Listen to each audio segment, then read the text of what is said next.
segera sholat tahajud, segera angkat tangan, segera sujud, segera doa kepada Allah Subhanahu wa Ta'ala. Itulah Allah, kita berbuat kesempatan yang luar biasa. Kesalahan lagi, sepanjang malam tunggu sahur, main gaplek, main campur, gak tidur sama sekali. Selesai sahur langsung tidur, gak sholat subuh. Bangun zuhur, gak sholat juga lanjut. Bangun asar, gak sholat juga. Sampai menjelang maghrib bangun untuk buka puasa. Ini jelas salah Bapak Ibu. Bukan begini puasa Ramadan.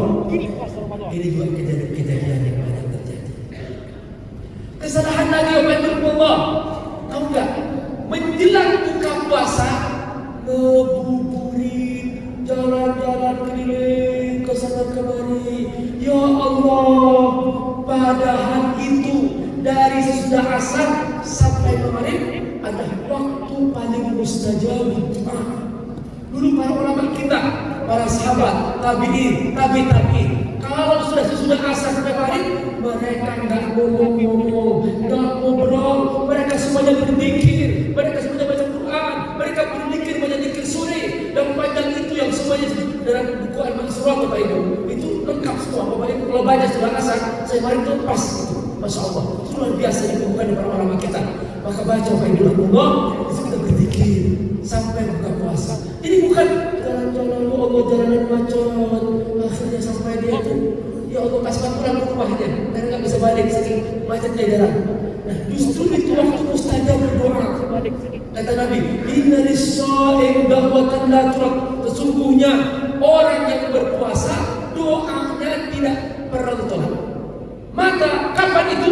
Qubail iftar, menjelang buka puasa. Maksudnya setelah asar, setelah maghrib, itulah saat-saat yang paling berharga dari mama. Ayo Bapak Ibu, moga rebut kesempatan itu. Jangan diulang lagi.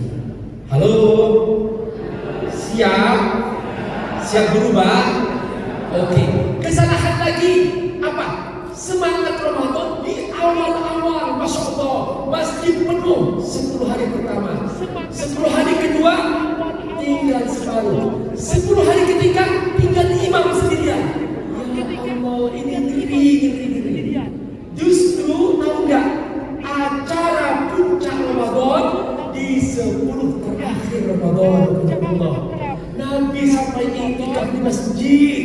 Nabi nggak padahal rumah Nabi berdampingan. Kalau Bapak Ibu nanti bersama saya bersama Di Amir pergi umroh, nanti saya tunjukin ini rumah Nabi, ini Raudhah, tempat masjid Nabi. Jadi Nabi iktikaf di Raudhah, di Masjid Nabawi, nggak pernah pulang, bukan. Dia istrinya ketika haid dia nggak iktikaf, tapi ketika tidak haid iktikaf. Semua istri Nabi iktikaf, sahabat iktikaf di Ramadan itu. Jadi perempuan juga nggak wajib ke masjid, Fardu nggak wajib, Jumat nggak wajib, tapi iktikaf disunahkan ke masjid, nggak apa-apa. Makanya Bapak Ibu Allah, istri Nabi iktikaf. Nabi sudah wafat, istri Nabi iktikaf juga. Masya Allah.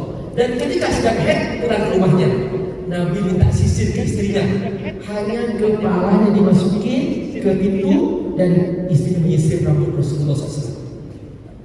Itulah iktikaf Rasulullah SAW. Jadi acara puncak itu di 10 terakhir Ramadan. Makanya iktikaf kata Allah apa? Wala tubashiruhunna wa antum aakifuna fil masajid.